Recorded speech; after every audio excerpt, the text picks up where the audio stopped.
Things for Yeon Sahee are quite unfair. In the future, she is going to be thrown into an unexpected misfortune that will make her feel like she was born from misery. In the past, there were times when she had sunny days, decent winds, and blooming flowers. Yet all that will always be seen as nothing compared to what others experience. She has to worry about the important guest that will be arriving soon. After all, she has been instructed to make sure they are well prepared to receive her. While she is doing this, she wonders why Mrs. Chun, the woman in charge of overseeing the arrival of their guest, fell ill today. Aside from that, there's a lot of work involved in getting things set because their guest wants to occupy the annex of the guest house. It has been unoccupied for 9 years and was a mess until Sahee worked on it. She's done and decides to take a short break. She feels she should take a rest now, since she will be free until nightfall. Suddenly, she hears someone call out to a certain Lee Hyung-gu, asking him how long it has been. Sahee recognizes this Hyung-gu guy and wonders why he is here. She is still thinking about this, when he acknowledges that it has truly been a while since he saw his friend. He then asks him if he came to see his parents, which he did, but partly regrets now. Why? Well, that's because his parents keep nagging about him getting married. That's why he even left the house and came out to her some fresh air. He hates it when they bring up that topic, believing he is still too young to be thinking about marriage. However, he wants to know if Hyung-gu's family nags him about marriage as well. The question almost gets him laughing, as he struggles to withhold some information concerning his engagement.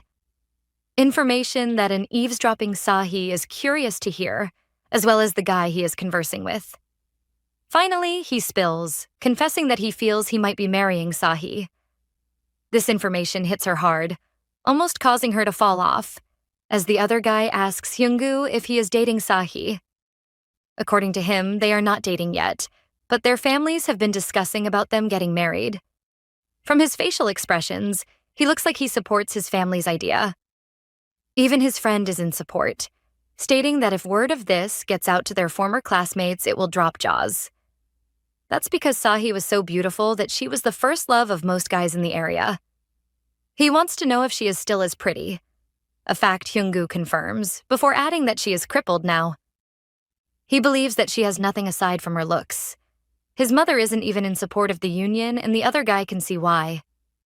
At this point, Sahee decides to stop eavesdropping and leaves to go block the back path she forgot to block. She had forgotten because Mrs. Chun usually handled that, and she is sick now. She has to do it now before it's too late and their important guest arrives, but ends up bumping into a very handsome man, their eyes meeting and trapping her in the longest second of her life.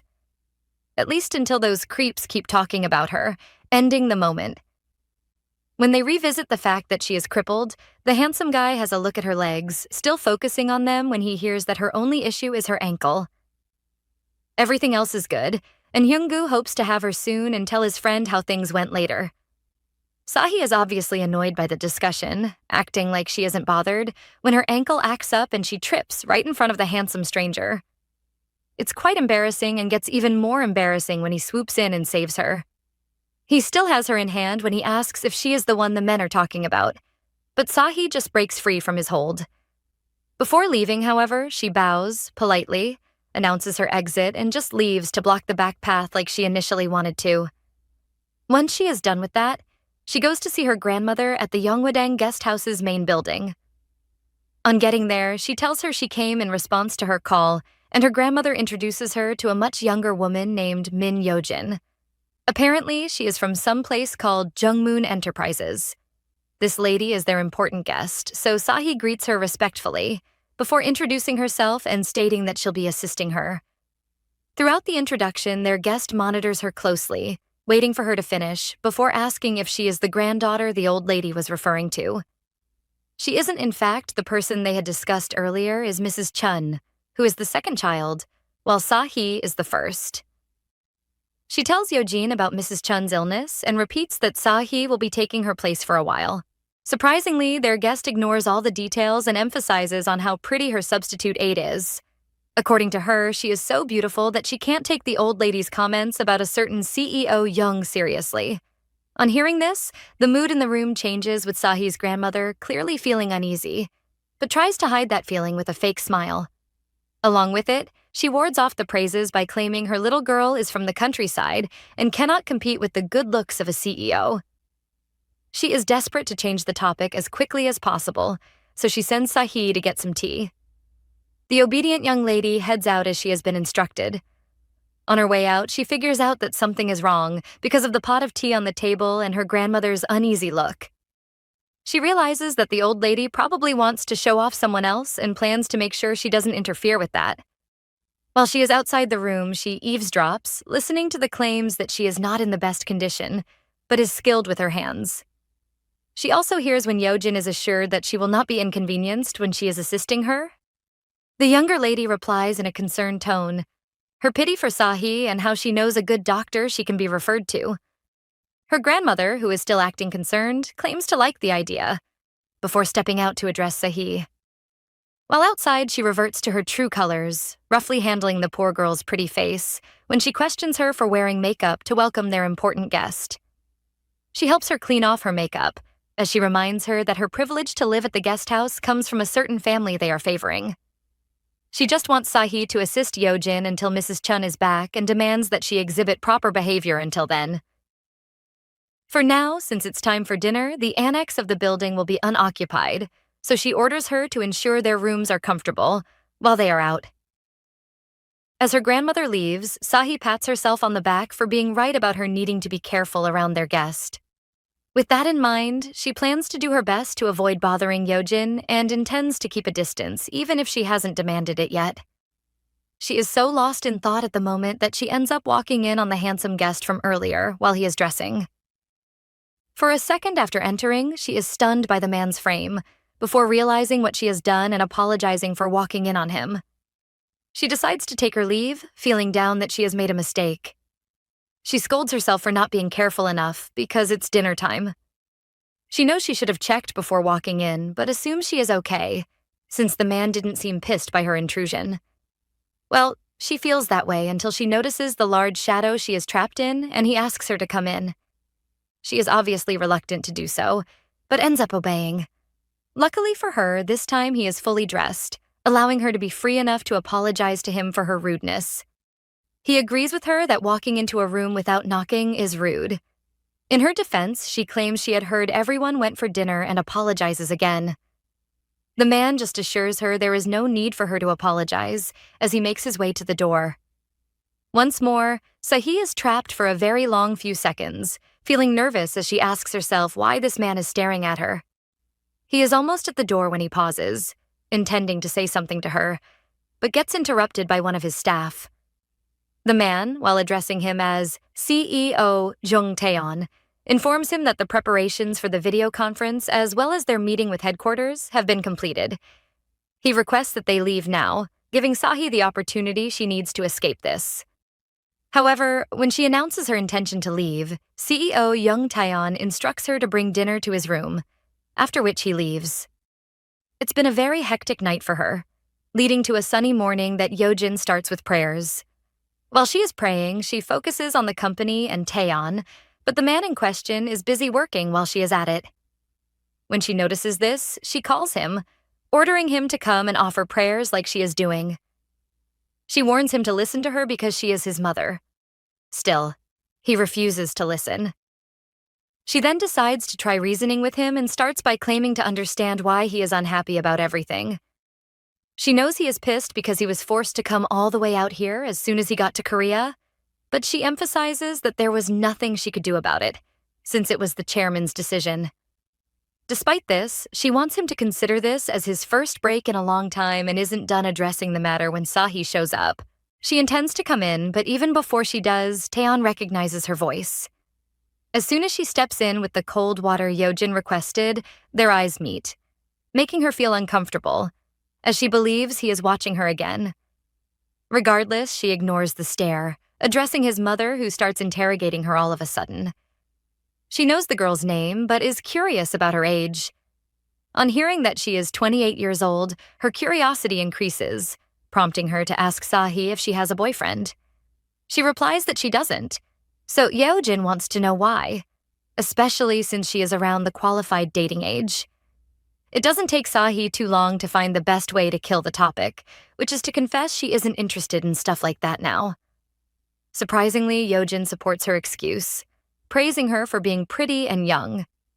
She believes there will be no problems for her now and she can do whatever she wants before finding a partner to settle down with. To her, there is no need to rush because dating and marriage are filled with complications, something they both agree on. Taeon, on the other hand, does not agree, so he ends up laughing, pissing his mother off in the process. She demands to know if she said anything funny. According to him, her words were encouraging, but she replies that she wasn't talking about him. After all, his circumstances are different and he needs someone reliable by his side to help manage the company. Still on this, she admits she wondered what he would be doing with all his free time while they are here and suggests he goes on blind dates.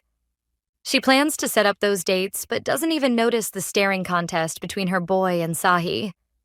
Eventually, she gives up, turning away when Yeojin reminds Taeon of how he always insisted he was busy back in Seoul. Now the chairman has done her a favor, denying him of that excuse. Suddenly, she remembers something that had slipped her mind and starts searching for it. It's an envelope she wants Sahee to give her grandmother, and it contains a list of the blind date partners for her son. She wants the old lady to run through the list and see who is more compatible with him. After doing this, she leaves with him, probably because she wants to discuss more with him concerning the blind dates. Yeojin believes they do not have much time and advises him to make sure this doesn't drag on for too long. She wants him to meet with the ladies first, and when he finds one he clicks with, they'll proceed accordingly. Finally, he agrees, but that's not enough for her. What's important now is determining whether he is interested in their little idea or has his interest caught in something else. That something else is Sahee. So she asks him if she caught his attention, pointing out that she is very beautiful. Yet, when she asks Taeon if the girl is his type, he laughs, letting his mother know that he can see what she is up to. A surprised Yeojin accepts defeat, wanting to know if she made things too obvious. He simply responds with a piece of advice that she should go inside and get some rest since she looks tired. He then leaves her to herself, walking away, while thinking about how all he has to do is make the move if he is interested in someone. He agrees that Sahee is beautiful, but he'd rather not become a pathetic fool and waste his time on a pointless dream. Elsewhere in the Yeonghwadang compound, the girl of the hour is moving from room to room with clean bed sheets. Apparently, she is feeling tense and believes it's because she is tired. She has given her grandmother the envelope as she was instructed and plans to head back to her room once she drops all the bed sheets. It's no surprise that the next room on her list is Taeyeon's. After what happened yesterday when she bumped into him, she decides to ask if she can come in before she does. Nevertheless, when she gets no response, she concludes no one is in and is grateful for this. She just wants to get over with this quickly and leave until she notices the dinner she brought for him last night is still untouched. It annoys her that he instructed her to bring it to his room when he didn't even eat it. This alone makes Sahee conclude that Taeon is the type of person who has had all he wants since birth. She suspects that this makes him not hesitate to boss people around, but he can't shake off the weird looks he keeps giving her. Like earlier, when she was speaking with his mother, he just stared at her without hiding it, and that disturbed her. In the end, even though she can't stop crossing paths with him, she hopes to avoid getting involved with him for as long as possible. After all, he isn't going to be around for long, and he is supposed to meet prospective marriage partners. Luckily for Sahee, even upon her deep thinking, she finishes making the bed without bumping into Taeon. Now all she has to do is leave the room, but then she gets distracted, recalling something Mrs. Chun had told her about Yeonghwadang. She had said some of their guests used it as a place to hide their secret love affairs. Now she suspects Taeon is like that, seeing him as shameless even though he is unmarried. Plus, the building's annex has 2 rooms, one occupied by him and the other by his mother. The rooms are not even that far apart, and she suspects he has been having intimate moments without respecting the distance between them. At the end of the day, she is still cleaning when he starts heading back. However, on his way back, he stumbles upon a familiar face, some guy in glasses who informs him that his room is being cleaned at the moment. He had been waiting for Taeon all this time, but our boy is more focused on his room that is being cleaned. Just then, Sahee steps out and their eyes meet, resulting in another awkward moment. Still, she can't avoid this and walks up to Taeon and his visitor, who immediately starts a conversation with her. Firstly, he confirms that she is working at the guest house before he introduces himself as the CEO's secretary. With a warm smile, he thanks Sahee for looking after them during their stay here. Sure, she takes the compliment as well as the opportunity to escape a long conversation with the men. Still, before she can leave, Taeon stops her and hands her a drink. It looks like a kind gesture, but then she remembers what she saw in his room and that she views him as a pervert. That prompts her to refuse the drink and head out. While she leaves, Taeon just watches her with his mind fixed on her words. No, I'm fine. I'll take my leave now. He is puzzled that after those 3 sentences, she ran away, making him wonder if she thinks he wants to pounce on her. He doesn't understand what has made her wary of him until he steps into his room and sees a box on the table. He suspects that his mother had sent the box and Sahee probably saw it, which was why she was acting funny. Upon that, he believes this just made things interesting. Now, back to the box. Taeon knows his mother didn't bring it here herself, after all. They parted ways not too long ago.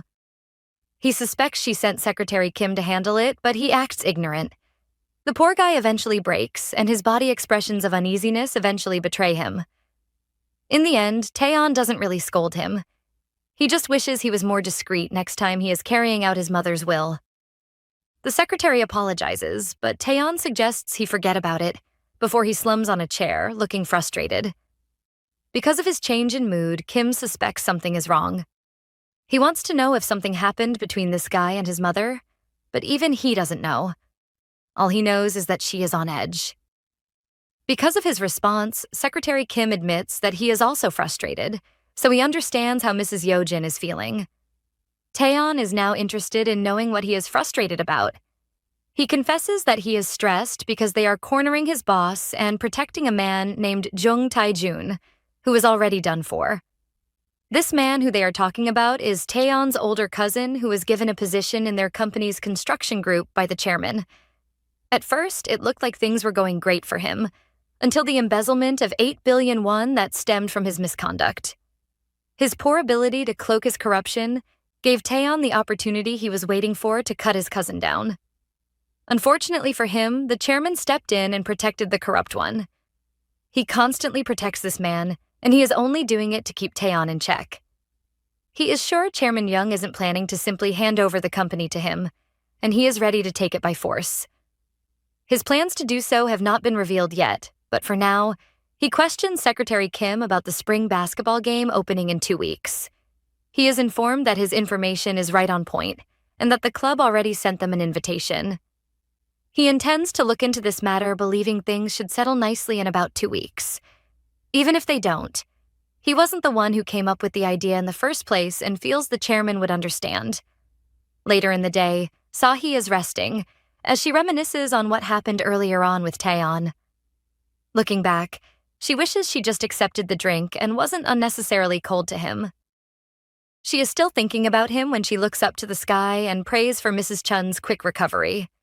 If her prayers are answered, Mrs. Chun will take over from her and she won't need to cross paths with Taeon again. Suddenly, she gets a message, disrupting her deep thinking. It's a message from a certain Kim Jaewon, claiming to have some good news for her. Intrigued, she decides to call him and hear what he has to say. Once he picks up the call, she goes straight to the point, demanding to know what's going on, but he hesitates. Firstly, he wants to know how she can go straight to the point without first saying hi, and tells her he will be at her place soon. Obviously, this comes as a surprise to her, but he doesn't seem to mind asking her to come outside. Normally, she wouldn't have, but he claims it's important, so she decides to hear him out. Luckily for her, she doesn't have to wait too long for him to arrive, and when he does, he is loaded with smiles. Jaewon's happiness is mainly because they haven't seen each other in a while, but she is more interested in the important information he was talking about on the phone. Again, he scolds her for being too straightforward before handing her a letter. Before reading it, she asks what it is and is shocked to hear it's a recommendation letter to study abroad. She wants a better explanation, but Jaewon presses her to read it further, because the senders are expecting a response within the next 2 weeks. According to him, their terms aren't bad either. They just need her to show up without a care. He explains that it's a lifetime opportunity that will change the way she lives now. Ji-hwan really wants her to consider it and is about to leave when he perceives the smell of cigarettes. Immediately, he wants to know who is smoking, waving his hand about to drive away the smoke, when Sahee stops him. Suddenly, she notices his attention is fixed in the opposite direction and turns to see what he is staring at. She discovers it's Taeon, and his presence causes a very awkward stare down between the three. During this time, Ji-hwan can tell something is up, but is lost in the moment until Sahee snaps him out of it. In a bid to escape the CEO, she suggests they move their conversation into the guy's car. However, he dismisses her, emphasizing that he has nothing to say to her, but she persists. It's uncertain what she wishes to discuss with him, but he ditches her without waiting to hear it, leaving her by the sidewalk to deal with Taeon. She is certain he saw them bickering like children and looks over to see if he is still watching her, but spots him leaving. She has noticed that only irritating things happen when they cross paths and wonders if she has the right to be annoyed by that. After all, he is just an important guest, a very important one that means nothing to her life. Little does she know what the future holds. Eventually, nighttime arrives at Yeonghwadang when Sahee is finally off duty and has time to go through the recommendation letter she was given. She stares at the letter, wondering why this is happening now after she had already given up. Before she ended up here, she spent 4 years studying fine arts, but never believed it could turn out to be a viable career for herself. At the moment, she considers taking this opportunity because she already plans to leave the guest house soon. She is still weighing her options when some guy comes to her door, knocking it as he claims to be her uncle. The man wants Sahee to come outside for a second. When she opens the door, she is about to ask him to come inside when she notices how nicely he cleaned up. She wonders if he is just returning from a date, but he ignores the question and hands her the fast food that he picked on his way to see her. She is stunned by the fact that it's a hot dog, but her uncle is more focused on the fact that he heard she skipped dinner. It's a clear show of kindness, and Sahee thanks him for it, but then he asks her something about the Jung family, their important visitors. He wants to know if she is aware that his family will be paying their respects to their deceased tomorrow. She is aware of this, glad that she wouldn't have to run into their crazy family tomorrow. Her uncle, on the other hand, is still talking about the Jungs and how everyone has been working hard to inherit the company. As he recalls, their family was on the edge after their first son passed away. His death left the entire family growing pale and confused, for fear of failing their big family name. What she knew was that the entire family seemed terrified of Chairman Jung at the time. Where was Taeon when the eldest son passed away? It turns out he was still just a college student at that time. He was young, no doubt, but he didn't appear shaken by the news of his brother's loss. He handled the loss well, and on the funeral day, when Sahee's uncle saw him, he knew he was the only man destined to take over Youngmoon. Hearing this gets Sahee listening, with her thoughts going back to that snowy evening, 9 years ago. She focused on the day of the ceremony for the lost Youngmoon heir. That day, she recalls Taeon as being one of the persons who came for the ceremony. Nevertheless, that was a long time ago, and today Sahee is planning on enjoying her day. With the guests paying their respects, she smiles at the thought of not having to deal with any of them to avoid awkwardness. To ensure things go that way, she heads over to the annex to clean the rooms before they return. However, when she gets there, she bumps into the one person she is trying to avoid. She doesn't see him until he calls out to her and she looks up. Sahee can see that his buttons are undone and things get creepier when he tells her he has a favor to ask. He wants to know if she has some time to spare, and she claims she does. On the inside, she can't understand why he is asking for favors in such a disoriented state. She suspects that he brought a woman here when his mother was away and probably wants her to clean up after him. To her utter amazement, she is far from the truth. He actually needs her to help him sew back 2 buttons that fell off. This is awkward for her, but she manages to direct him to take off the shirt so she can get her sewing kit and help him out. Just to be sure, and because of Sahee's ankle condition, Taeon informs her of his video conference in 30 minutes, seeking to know if she'll be done before then. Now that she thinks about it, getting back to her room will take at least 15 minutes, even if she walks quickly. When she does get there, she'll have to sew the buttons and bring it back. She can tell this wouldn't work, but then Taeon brings up the option of them going together. Sahee is about arguing, but he explains that this way, she can come back on her own, while he goes for his conference. He also talks about how it takes a while to get to her room from his room, but she responds that with his pace, it should take him 5 minutes. Regardless, he is okay with cranking it down a notch for her sake, and they start their walk to her room. During the early stages of this walk, Taeon notices he is being too fast, recalling what he told her some seconds ago, before he calms down to wait for her. In 15 minutes, they are at Sahee's room, but she is having trouble ascending the stairs. When he notices this, he offers to help, but she declines his offer, claiming she can do this on her own. Still, he persists, asking her to hold on to him since he won't let her make him look like a jerk. At this point, she has to give in and hold on to him. When they eventually get to the top of the stairs, she thanks him and goes into her room to get the kit. While she is in that, she asks him to take off his shirt and hand it to her, after which she steps into the room. In there, she makes up her mind not to get involved with Taeon again. In fact, once she fixes the shift, she plans on sending him on his way. For now, she has to focus on fixing the shirt, as she has found her kit and permits him to go in and take off the shirt. As he does this, Sahee gets an urgent call from the CEO of a publishing company. She takes the call but greets the caller in a low tone that the caller pays no attention to. Instead, he is interested in the file she had sent him the morning. Apparently it is the wrong file, and he wants to know if she can send it again. Obviously, she can't. Her excuse is that she is preoccupied and she will get back to him within an hour, but then Taeon takes off his shirt and hands it to her. This results in another few seconds of unsettled silence. During these few seconds, the caller goes wild, believing her line is dead. Sahee, on the other hand, has forgotten she is on a call and is focused on Taeon's perfect bare body. Luckily for her, she snaps out of her little trance in time and is about to start stitching it when she gets the buttons from him. Before she starts properly, she advises him to go in since it's cold outside. He simply does as she asks, leaving her to stitch the shirt. As she fixes it, however, she feels uneasy, because she concludes Taeon is watching her. She can sense his gaze and decides to have a little peek to see if he is actually staring at her. It's a mistake, by the way, leading to her accidentally piercing herself. Her mistake gives her a little cut in the hand that spills a little blood on the shirt.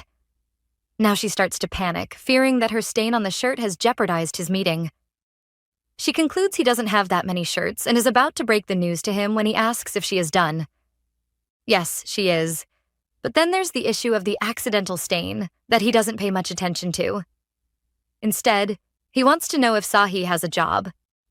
She affirms that she has a job, wondering if he thinks she is jobless because she is always running errands around. Taeon wants to know the type of job she is doing, so she tells him she is a writer. An amazing occupation, so he wants to know if she is well known. She can't really give a straightforward response, but believes that to some extent she is, which makes him even more curious. Yet, before he can ask her anything more, she welcomes him to surf the internet to determine whether she is well known or not. He grins at her response and sees himself out after thanking her and imploring her to get some rest since his mother will be back in the evening. Soon the scene shifts from Sahee observing Taeon as he rushes for his conference to him attending the video conference. The other participants are busy dropping facts and important details. Meanwhile, his mind is on Sahee and her writing career.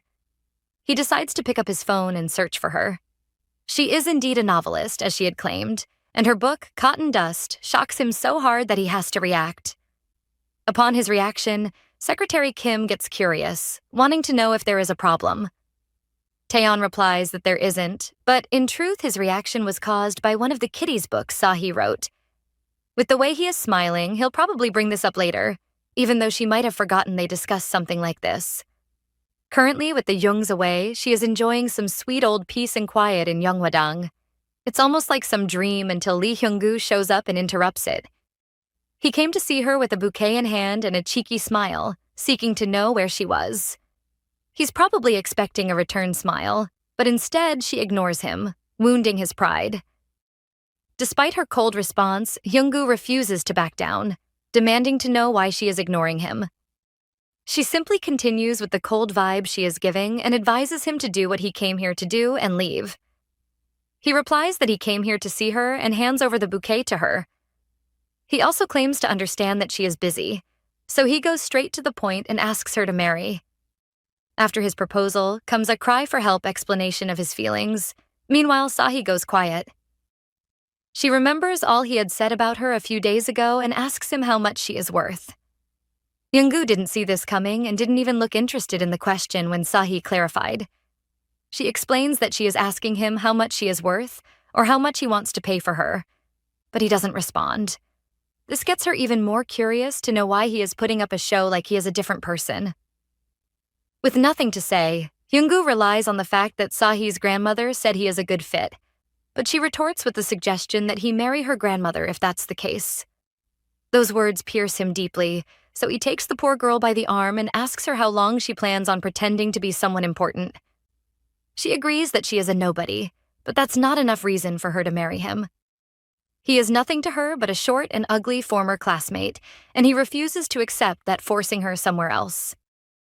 To the best of her ability, Sahee tries to resist, but he overpowers her. Still, she refuses to go quietly, yelling at the top of her voice until Taeon coincidentally shows up. He immediately interrupts their not-so-friendly reunion, prompting Yoongu to ask her if she knows him. Surprisingly, she is unable to respond and just looks away, right before she collapses. All this is too much for her, as far as she's concerned, taking away all the strength in her legs, but Taeon doesn't let her sit there wallowing in self-pity. He walks over to her and asks her if she has taken care of the favor he asked. Although she doesn't respond, he reaches for her bag and declares that he was right. He then addresses Yoongu as a flower vendor who sells cheap flowers, someone they shouldn't have roaming around Yeonghwadang. To piss him off further, he smiles at him cheekily and pulls out his wallet, intending to buy the flowers. From his wallet, he removes 100,000 won and hands it over to Yoongu. He doesn't even take the flowers, but he does help Sahee with her bag and offers to help her up. Initially, she is reluctant to take his hand, but she does, eventually leaving the other guy awestruck and annoyed. He questions the man's right to take Sahee away, as well as treating him like a flower vendor and giving him money. Looking back, he regrets not being more assertive. He is busy venting when her grandmother walks to him and asks if he has come to see Sahee.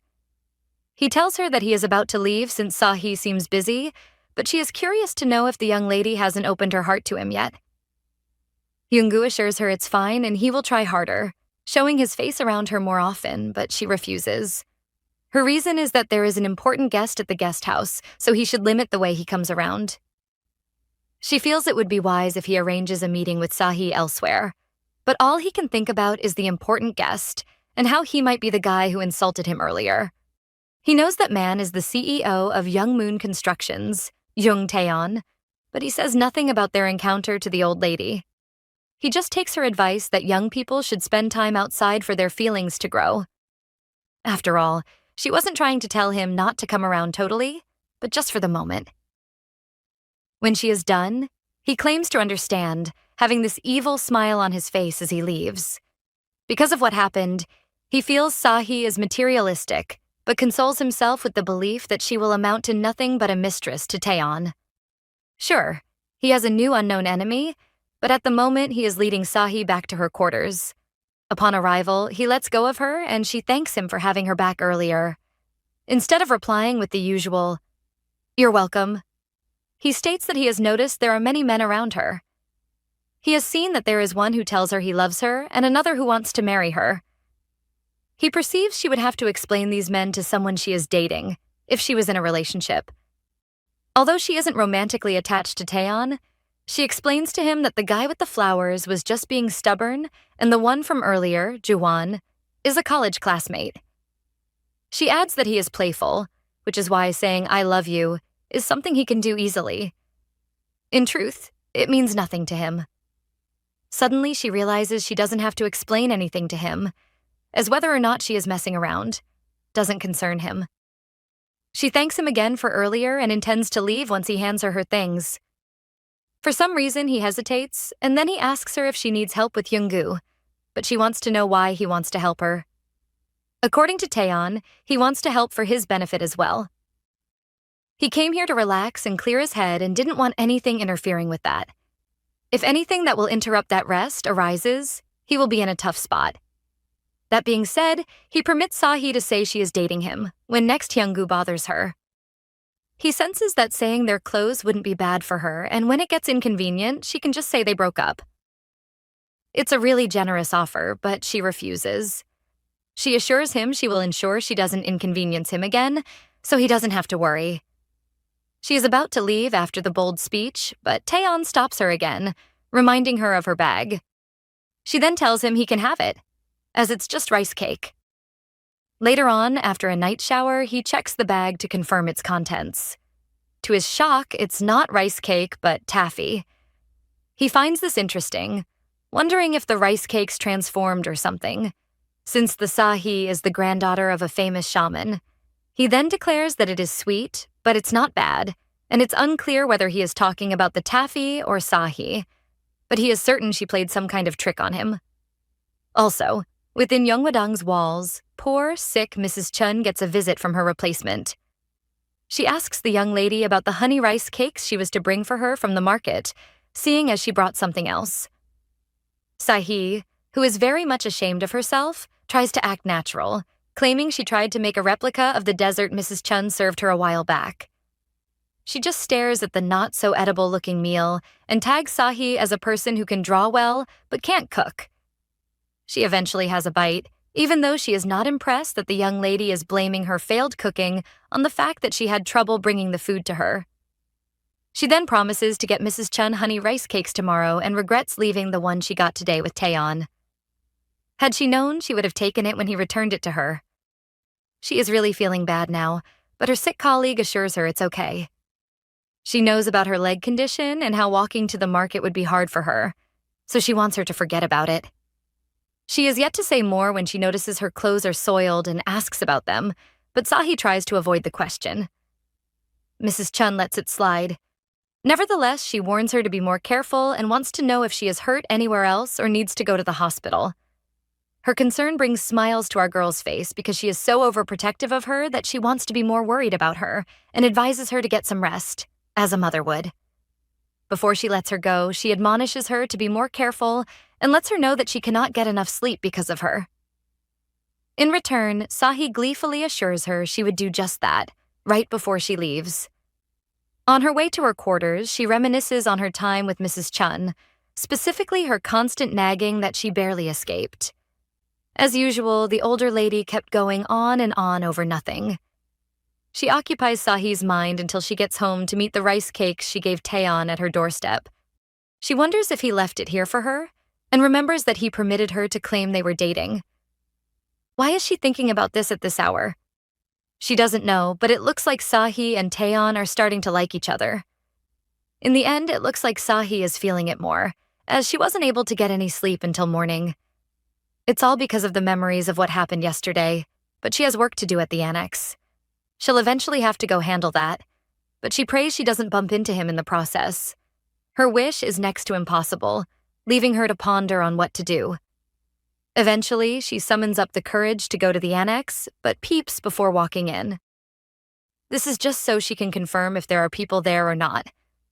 Since it looks like no one's home, she enters, only to meet the one person she hoped she wouldn't bump into, Taeon.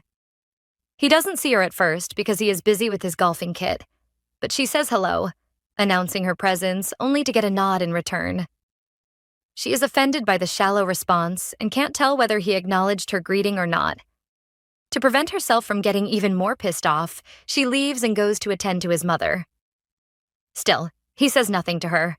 Fast forward to inside Yeojin's room, she is on a call with an acquaintance concerning their kids and their dating life. From the conversation, Sahee understands that the blind dating is about to begin.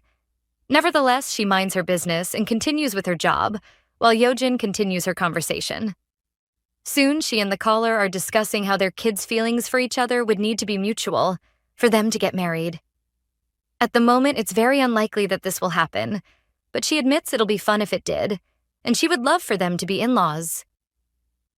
Sahee, who is still minding her business, is almost done cleaning when she notices a piece of cloth beneath Yeojin's leg. She isn't comfortable with pulling it out, but has to do it. During her attempt to take the cloth, Taeyeon's mother spots her and resorts to speaking in lower tones.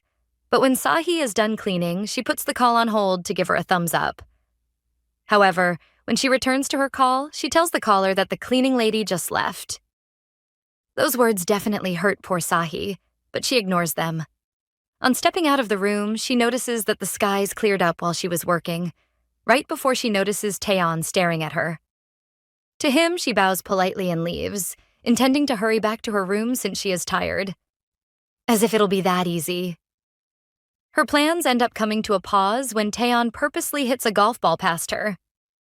Regardless, he claims it was an accident and apologizes, requesting that she get his ball for him. Although she knows it's all an act, she obeys, picking the ball and handing it over to him.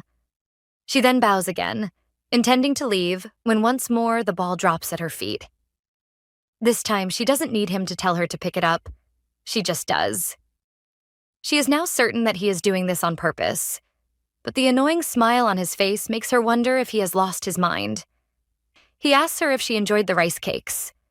She claims she did, but can't understand why he is talking so freely with her when his mother might hear them. Still, she claims she enjoyed the rice cakes. He then tells her he enjoyed the taffy, which confuses her at first. She argues that she never gave him taffy, only to recall that the owner of the rice cake store gave her some free taffy. Initially, she wondered where it went, but now she knows that he ate it. Taeyeon, on the other hand, feels the taffy wasn't meant for him and apologizes for eating it all. As usual, it's not just some ordinary apology. He claims he has to pay her back for eating all the taffy, but she doesn't welcome the idea. She even tries her best to argue that she has received more than enough and begs him to take back his golf ball so she will be on her way. He is about to drag this topic when Secretary Kim swoops in to save the day, without even knowing. He actually came to tell Taeyeon about the team leader of their home maintenance team that has just arrived for work and offers to call the man since Taeyeon seems angry with him. However, he refuses, suggesting he will make the call himself and goes to do it, leaving Sahee with the ball still in her hand. She just stares at the ball, feeling uneasy when Secretary Kim notices her. He identifies her as the lady he saw the last time he came around and greets her politely. He's probably been the nicest to her today, with their conversation causing Taeyeon to hold back calling the team leader. He watches as the secretary swarms Sahee with warm smiles and a question about her day. He also sees when she replies with a similar smile and tells him she will be leaving. It looks like he isn't comfortable with her leaving so soon, yet he advises her to be careful on her way back. He probably doesn't notice when she drops the ball, but he does watch her leave until Taeyeon calls him and warns him to stop flirting. When he claims he isn't, Taeyeon further accuses him of flirting on the job, forcing him to beg even more in a bid to prove his innocence. Because he knows Secretary Kim is innocent, he drops the topic and asks him if he can get a book for him. He replies that he can get it before evening if he gives him the title of the book. It's Cotton Dust, Sahee's book. When asked if he needs the book for work-related purposes, he assures the secretary it's for something else. Later that morning, Sahee is back at her place getting ready to rest because she is tired and worn out. Sadly, when she lies down to rest, all she can think about is Taeyeon. She is angry at him for acting the way he did earlier. She can't tell whether the whole golf ball fiasco was a game to him or he was doing it for fun. She warns herself not to be swayed by them. To them, she is an insignificant existence. At a time like this, a new car pulls up at Yeonghwadang's gates, a car that looks like it's filled with drama. Upon its arrival, Sahee wakes up, unaware of the car, but suffering from a serious headache. She was unable to sleep last night. To add to that, she had a nightmare. The nightmare was about a memory from a day she hadn't thought about in a while. It was on a rainy day, by some body of water, and a young girl was crying about her toy floating away. Young Sahee was there and advised they head back and return later to search for the toy. The kid persisted, called her Uni, and hugged her. The her of back then was easily swayed by that title, especially when her half-sibling said it, as whenever she used it on her, she felt like they were really family. That was why she agreed to keep searching for the toy that day. She was so engrossed in her search that she didn't notice her half-sister had gone silent.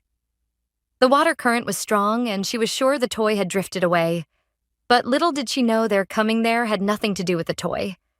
Nevertheless, she realized something was wrong when her half-sister, Hyunji, lunged at her.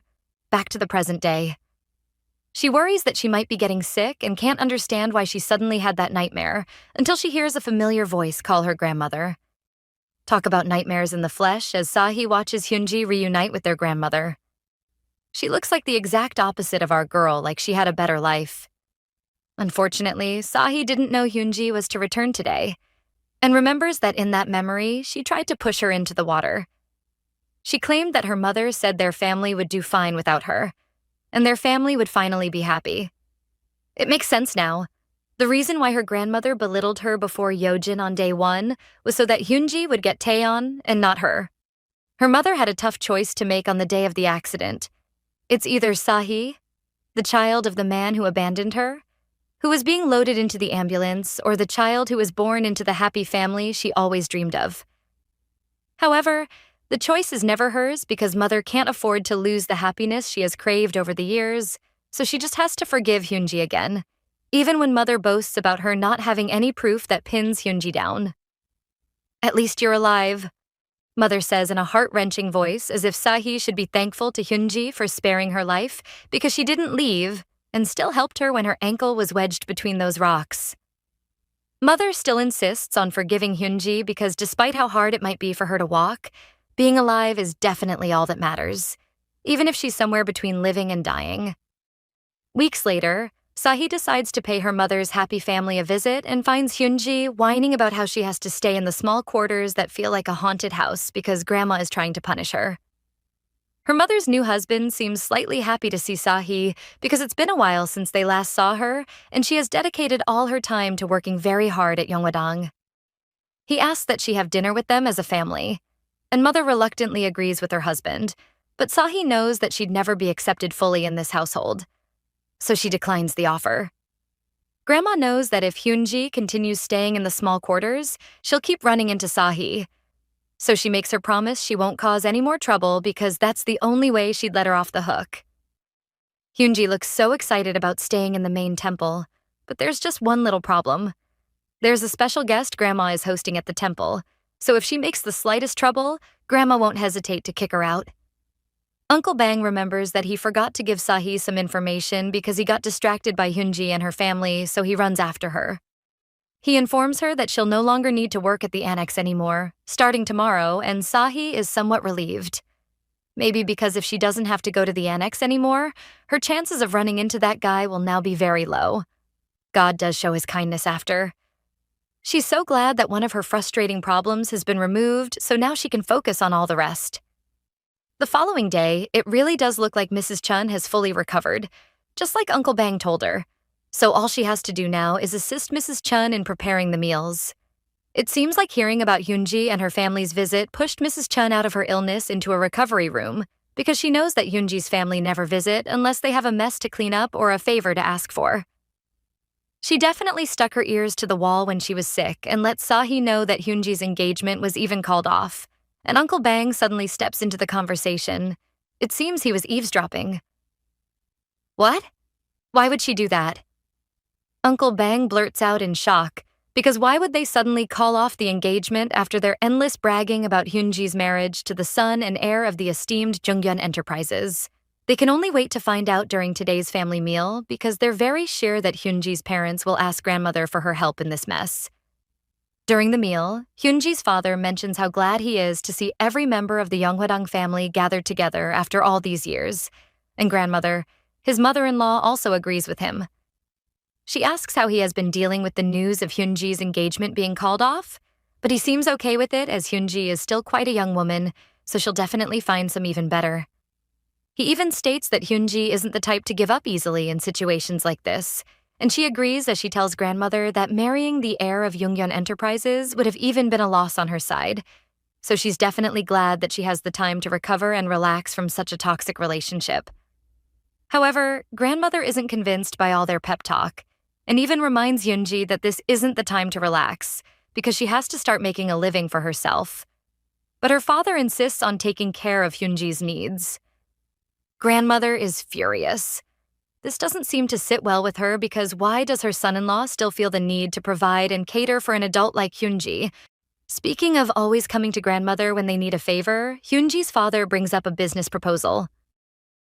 Their food company, Bok Food, is trying to launch a new salad business, and he has consulted a professional branding team, so all they have to do is integrate it into their food business, as it's going to bring massive growth to their company. He even goes ahead to suggest that Hyunji and her mother are made branch manager and assistant manager, respectively, so she wouldn't have to worry about them being unemployed. Mrs. Chun was actually correct because Hyunji's dad would never visit her grandmother, except if he had a favor to ask. But grandmother isn't ready to grant his request again. She reminds him of all his failed business even after she funded him over and over again. He should just stick to his current business while he tries to grow it.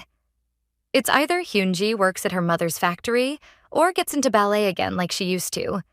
Maybe she'd find a suitor in the process, or possibly get some money while at it. Suddenly, a tall young man walks in. Looks like grandmother invited him as she introduces him as the son of Madame Yoon, a Yeonghwadang guest. Sahee seems so uncomfortable seeing him here, and Hyunji notices their awkward vibe while he introduces himself as Lee Hyunggu.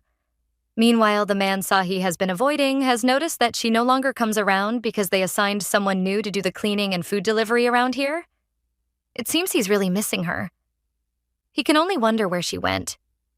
Maybe she departed like the protagonist of a book he has in his palms, a story of a troublesome dark speck of dust that embarks on a journey to become cotton candy.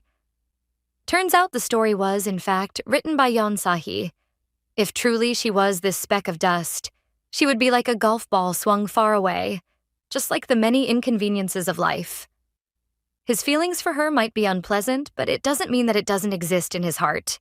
So he's ready to find her if she doesn't come to him. Back at the family dinner, grandmother lets them know that she invited Hyunggu to repay a favor because his mom does a whole lot for Yeonghwadang, so he should try to feel more at home. He then goes ahead to share his business card, and Hyunji's father gets one, while the thoughts of grandmother inviting Hyunggu to hook him up with Sahee has clouded Hyunji's head. She decides to shift her mind to the business card that this young man has handed her father, and they're both in shock that he's from the family of Jaehan Distributions, a very famous and wealthy distribution company. Grandmother should have introduced this kind of man to me. Hyunji scoffs internally as Mrs. Chun and Uncle Bang speak about why grandmother probably didn't want Hyunji to stay at the main temple. She's a very cunny girl, and that's why she didn't want her to meet CEO Jung, because she'd act the same way she did today because she feels she knows her place. Suddenly, Sahee's smile vanishes, and they notice it.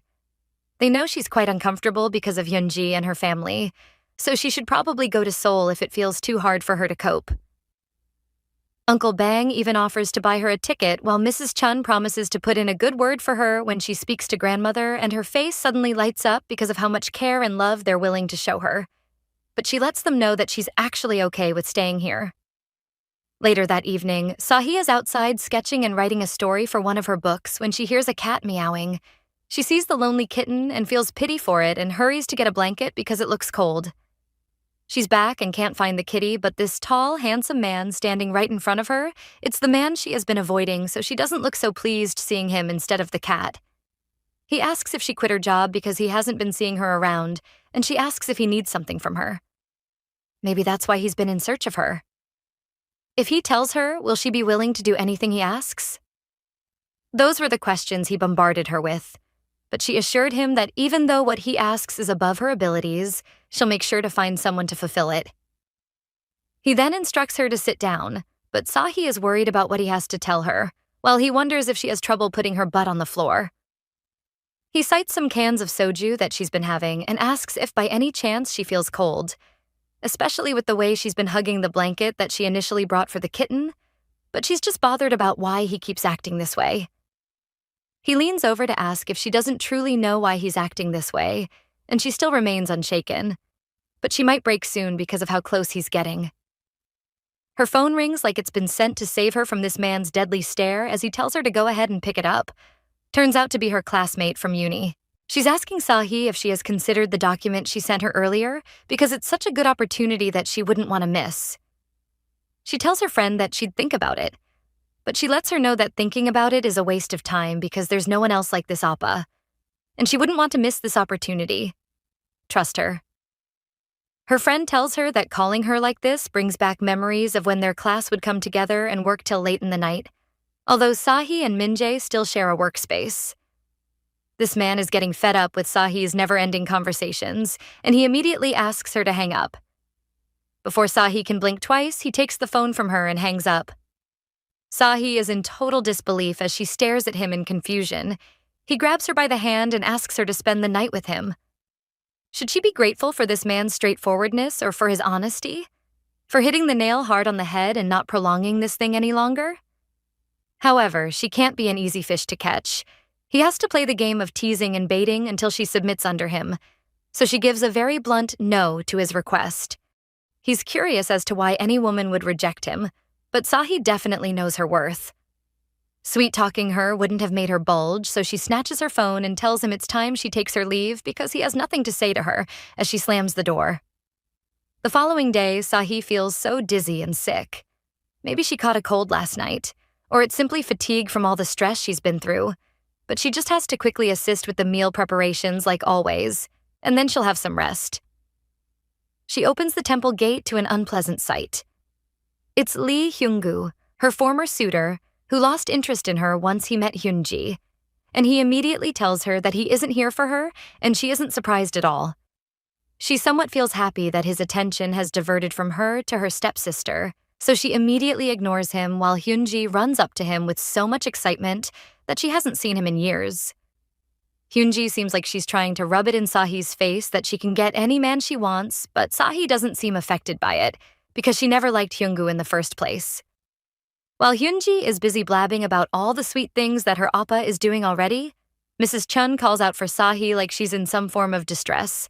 Sahee can only wonder what she did wrong this time around. She asks Sahee what she was up to while she was on her sickbed, and Sahee can't remember anything else she did around that time, apart from carrying out the duties she was assigned.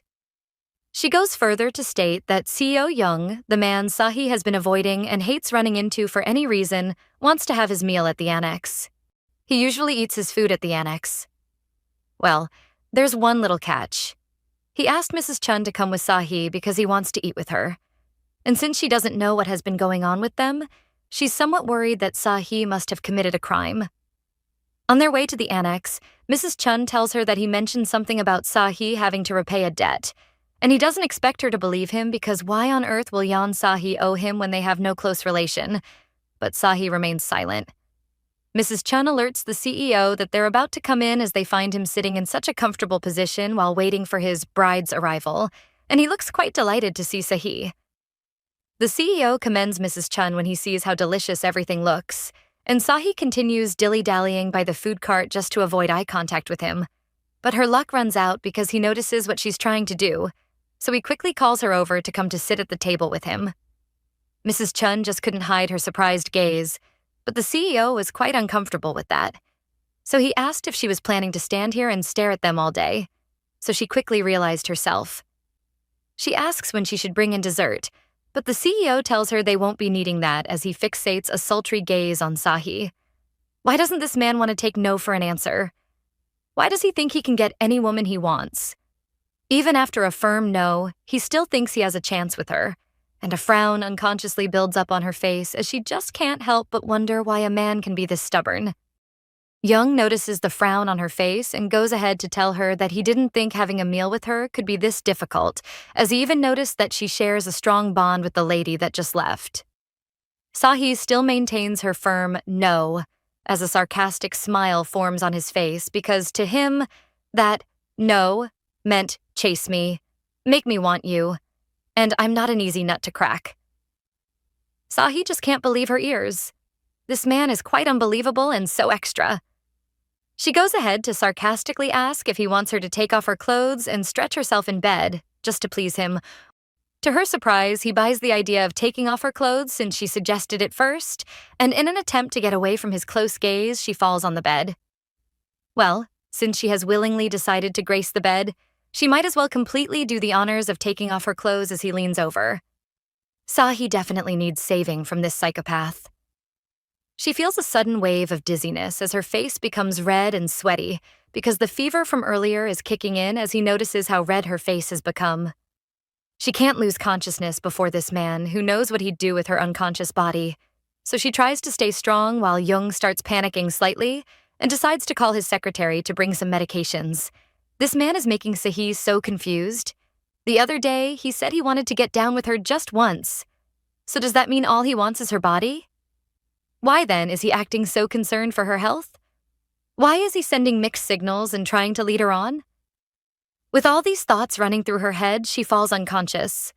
After what seemed like hours, she finally wakes up from her fever-induced sleep.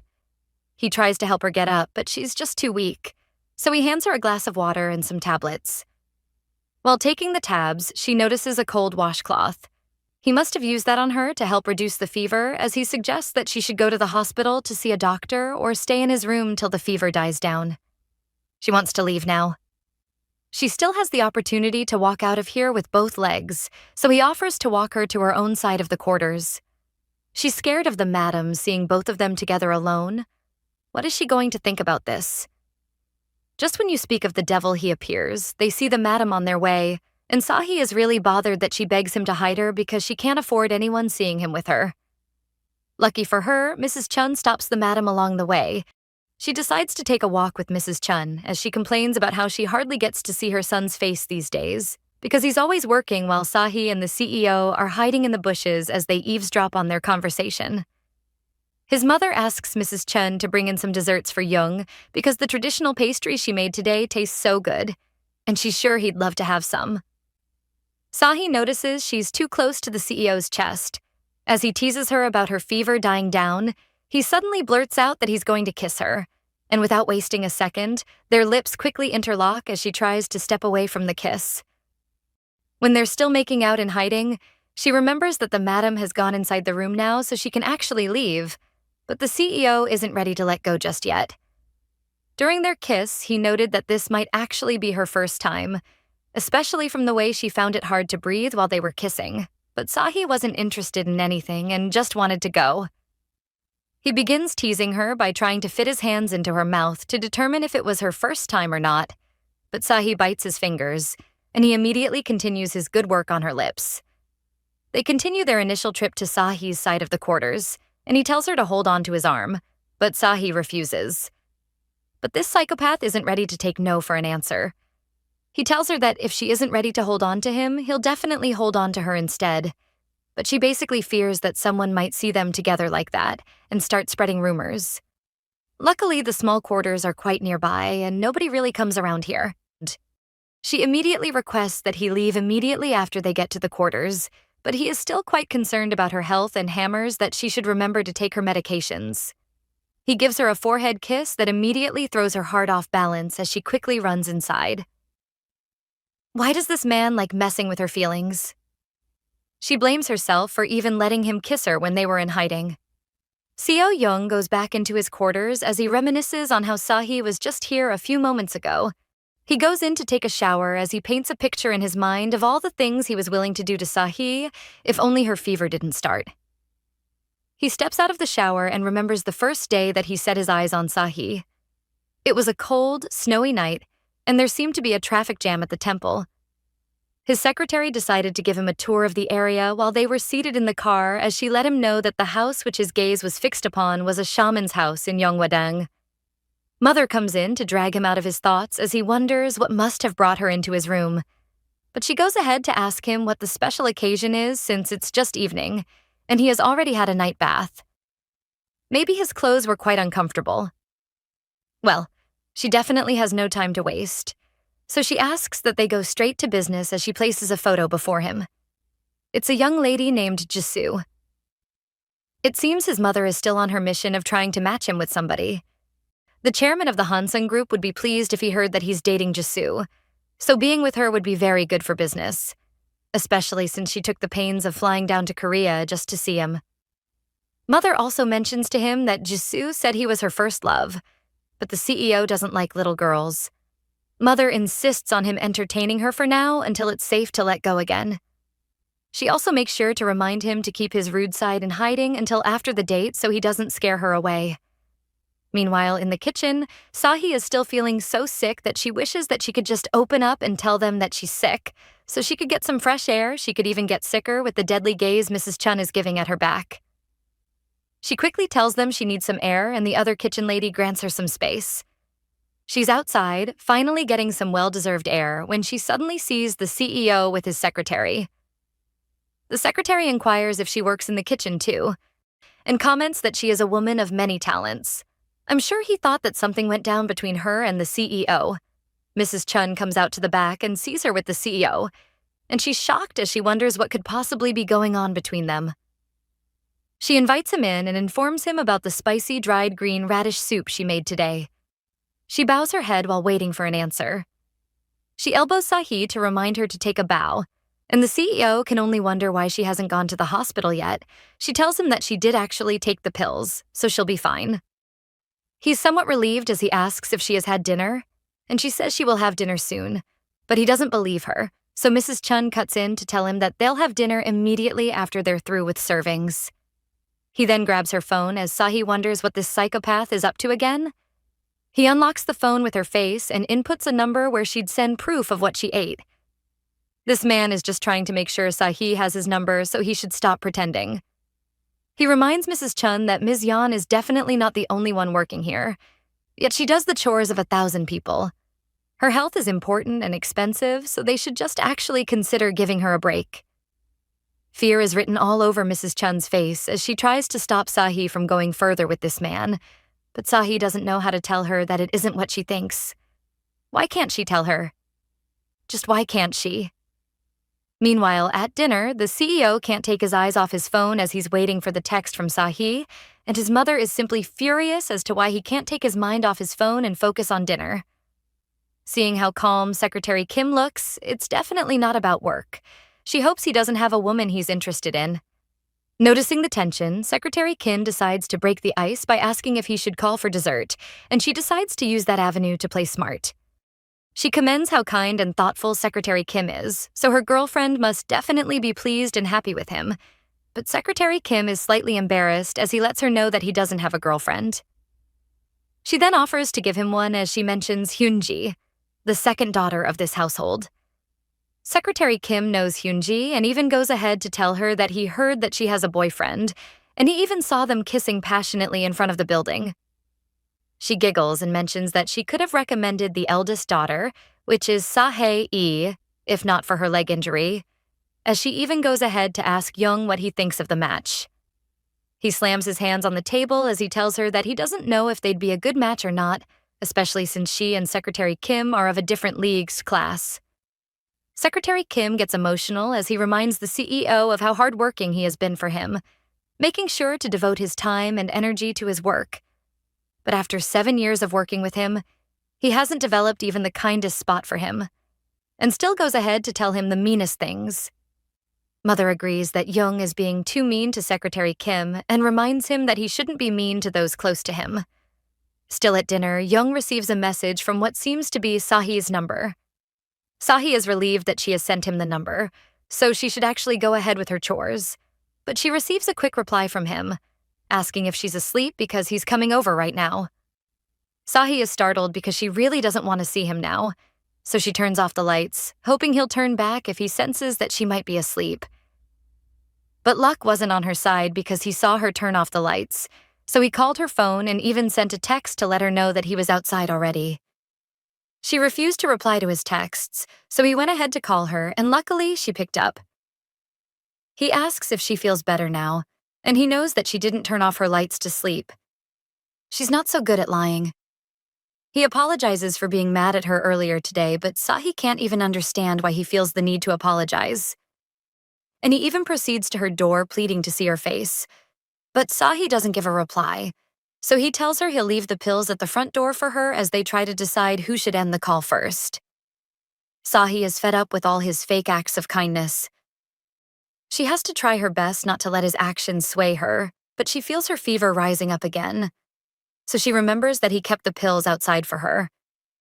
She's about to go take them when she notices that this man is still sitting outside her front door, and he quickly turns to meet her while she complains about why he's still here when he says he's leaving. He reminds her that he only said that he'll deliver the pills before leaving, not that he was actually planning to leave. He even goes further to hand her the pills as she contemplates if she should give in to this man's request, so he'd leave her alone.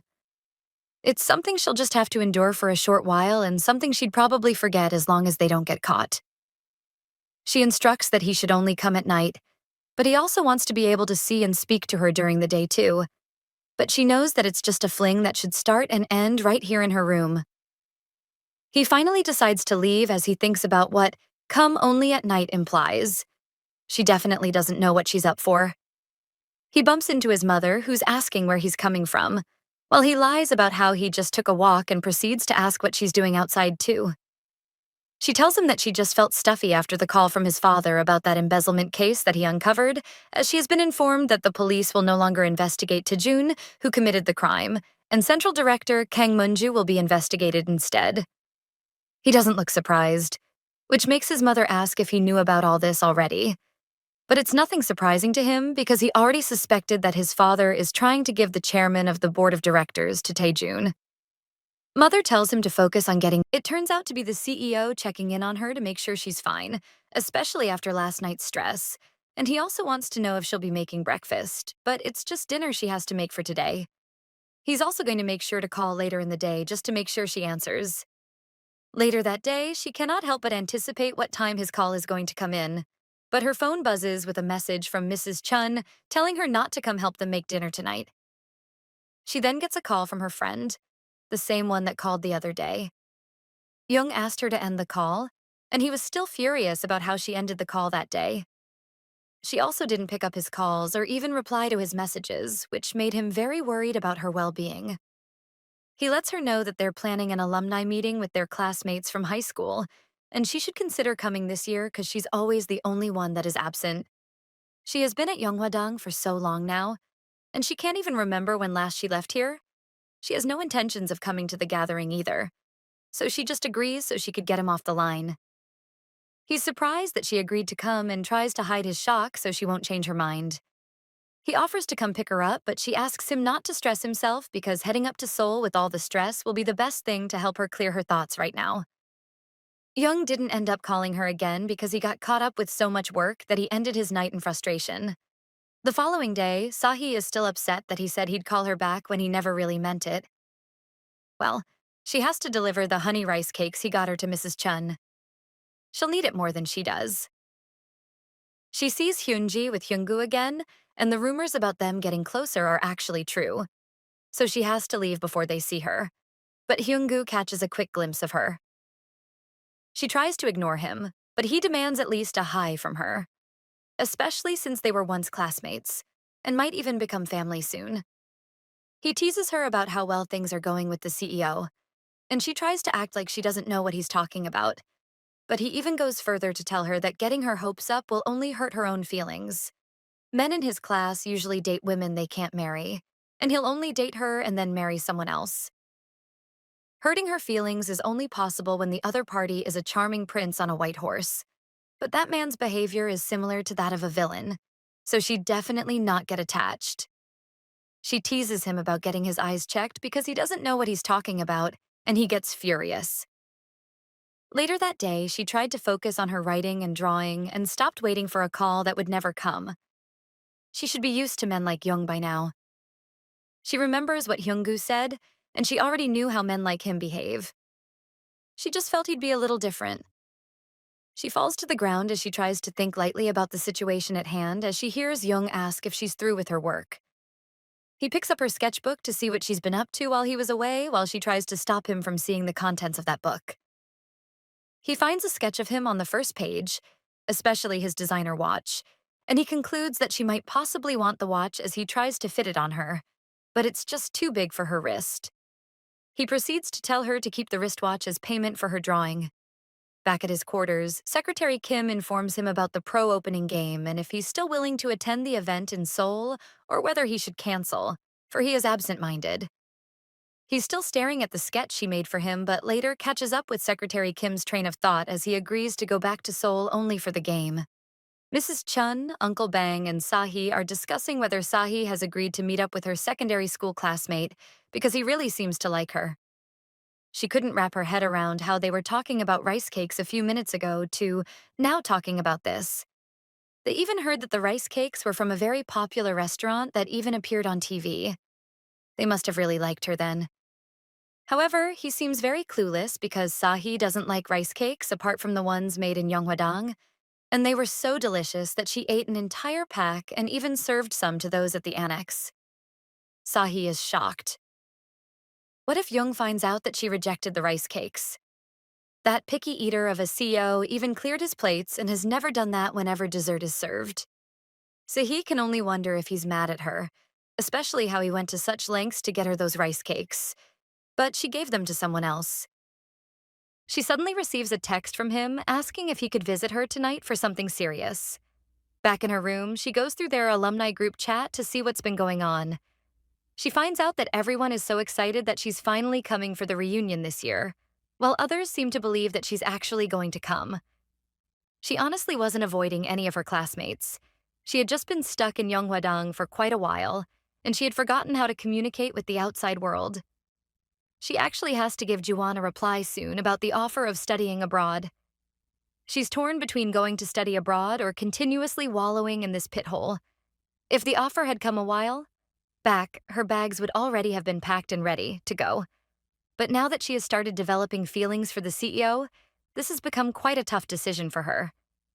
She hears a sound outside as she wonders if the CEO actually came to see her as she tries to apply some lip balm before going to check. Why is she going through this hassle just to please this man? She has to conduct herself wisely. She opens the door and finds him sitting outside waiting in anticipation for her. Once she crosses this door to meet him, she should know that it's all over. This is such a tough decision to make, but it's one she has to stand up to. He asks if she's had any alcohol, but she lets him know that she doesn't drink every day. So he proceeds to ask about her drawings. But she's not ready to answer. Not after he found a sketch of himself in her book. He then leans over to tell her that he actually did enjoy the rice cakes as she apologizes for giving them away because she's not a fan of rice cakes. He then asks what she likes since she doesn't like rice cakes, but before she could give an answer, he leans over as he locks his lips with hers and then proceeds to carry her inside her room. She just wants him to be over with this thing and even asks that he turns off the light, but she's such a magnificent sight to behold that he just can't turn off the lights. He makes sure that she is relaxed enough to enjoy the ride of her life because this night isn't ending so soon. The next day, she wakes up to him still by her side as she finds him making a sketch which he purports to be her, but she just can't see any resemblance between his sketch and her face. He squints in pain, and he's so concerned, so he asks her to lie down so he could take a look, but she's quite shy. So he reminds her that he's probably seen everything already last night. She has hickeys all over her body, which makes him intensely attracted to her again that he even forgets it's morning and wants to get down again. She's tired and wants him to leave now, and she's so startled and worried when she hears Secretary Kim put his name. Who knows how long he has been out there? With how shy she looks, he knows she wouldn't want to go out for breakfast, so he asks that she sends what she will have for lunch later in the day or better still join him for dinner, but she refuses and asks him to come in the night like they agreed. As he's about to leave, he cites the abroad scholarship form she left on her table as he wonders why she hasn't grabbed the opportunity yet. Rumors are spreading around the quarters that Chase Yeonbok has gambled away with Hyunji's marriage money, and the whole family is a mess. Hyunji is crying her eyes out while her dad is trying to beg the saintess, as if begging would quench her anger. Mrs. Chun is away, and there's nobody to serve the CEO's meal as nobody in the kitchen is strong enough to face that rude CEO. Uncle Bang is chosen to do the honors, but he has so much to do already that serving the CEO would only take up so much of his time, so he begs Sahee to go instead. She gets to the quarters, and Secretary Kim is glad to see her, but the CEO is so engrossed in his work that he hasn't noticed that she's the one standing there, so she has to make a run for it before it's too late. As she's about to do so, he catches a glimpse of her out of the corner of his eyes and asks her to wait. Secretary Kim quickly understands the room and tells them he'll have his lunch outside. Jung draws Sahee to himself and tries to get down with her again, not minding that someone might walk in on them, but he actually doesn't care. He notices that she's swollen and tells her to go rest because he'll come to her at night. Back in her room, she blames herself for letting him win again, despite how much she fought just to stay sane. He makes her go crazy around him, and why would he say that she's starved when he's always the one chasing after her? She texts him not to come again because she's planning on sleeping early today, and there's also no need to tell him that she's going to Seoul. It's not like they're dating or something. Her phone rings and it's Juwon on the line. He's calling to confirm if she's still going to make it to Seoul tomorrow, especially since she decided so quickly. He wants to make sure that she finds her way there and also knows the time to expect her. She ends the call and is about to leave when she notices that Jung is standing at her front door, even after telling him not to come. He finds her luggage outside and asks if she's going anywhere, as he actually came to check up on her, and he sways her off her feet with a kiss. He's worried that that friend of hers who's always calling her over the phone will be there, so he tries to assert dominance.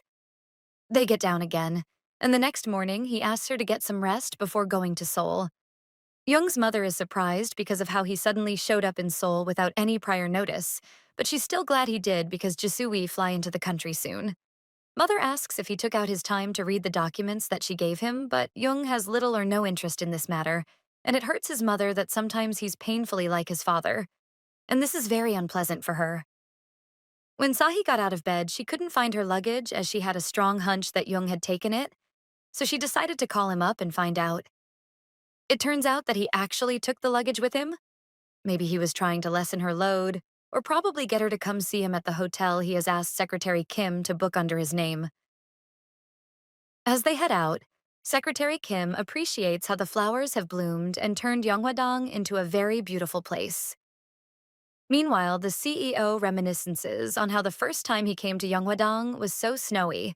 Instead of the flowers they're seeing now, it was snow all over. He passed Sahee by as he took a keen notice of her doll-like face, as what he felt for her initially was a sense of kinship. Then curiosity came by, and now he just wants to see emotions bloom on her dollish face. Now he's stuck in his bullshit and can't find a way out of this mess that he created for himself by trying to get to know the talked about woman Sahee. Return it. My luggage. These words brought him back from memory lane as Sahee demands that he hands her luggage right away. He asks her to get in so he can take her to Seoul, but she just can't, because she came here to get her luggage back and not go to Seoul with him. She didn't come with the rest of her things because she didn't expect this man for be this cunny and petty at the same time. Before she could go on and on about the things she doesn't have with her, he drags her into his car while Secretary Kim can only feel mere embarrassment on behalf of the CEO. Why does this man make matters worse every time? Doesn't this man have work to do? Her phone rings and it's Mrs. Chun. She asks if she has left for Seoul already because she couldn't find her in her room, and she tells her that her plans have suddenly changed. She asks if things have improved back home, but it turns out that with Hyunji and her family always around, things would never get better. Mrs. Chun can't wrap her head around what gave them the audacity to take out a private loan to borrow such a large amount of money. No wonder they always looked so scared and sad when talks about breaking off the engagement come up. Who's going to pay off their 2.5 billion won debt? She just doesn't know how long this matter is going to drag on at home, but she's just glad that CEO Jung is off to Seoul for a meeting so she'll get some space to breathe at least. However, she tells Sahee to keep it a secret that she's in Seoul for now, and she'd do her best to do same over there, and she has also spoken to Uncle Bang to keep it a secret too.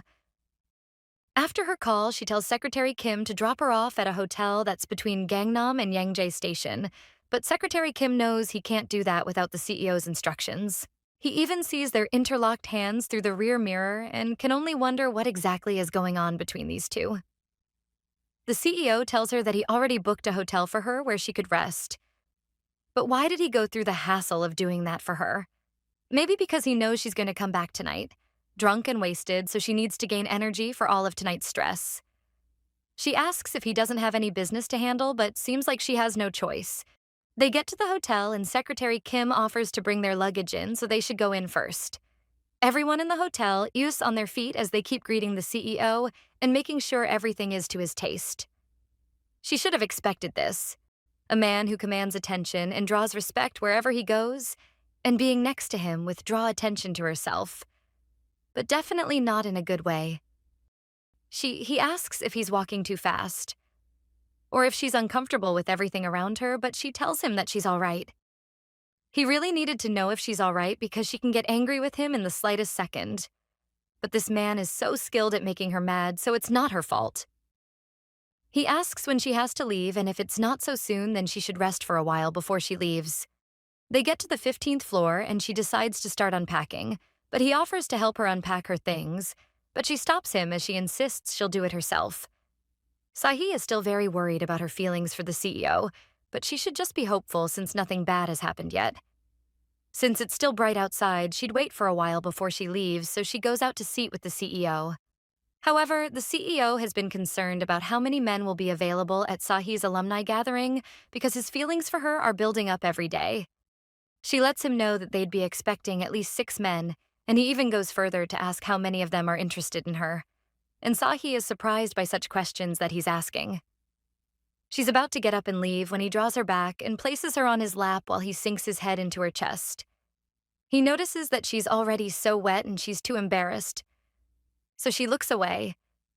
But he fixes his gaze on her because he wants to connect with her soul and make her feel every bit and ounce of him. He reminds her that she has to leave soon, and he even offers to come pick her after the party because he's so sure she'd probably get so drunk because they haven't seen each in a long while. He asks her to be ready to pick up her phone and try not to drink so much before he comes. Want us to continue this recap? Comment part 3 below. Also, don't forget to like, share, and subscribe. Until next time, ciao!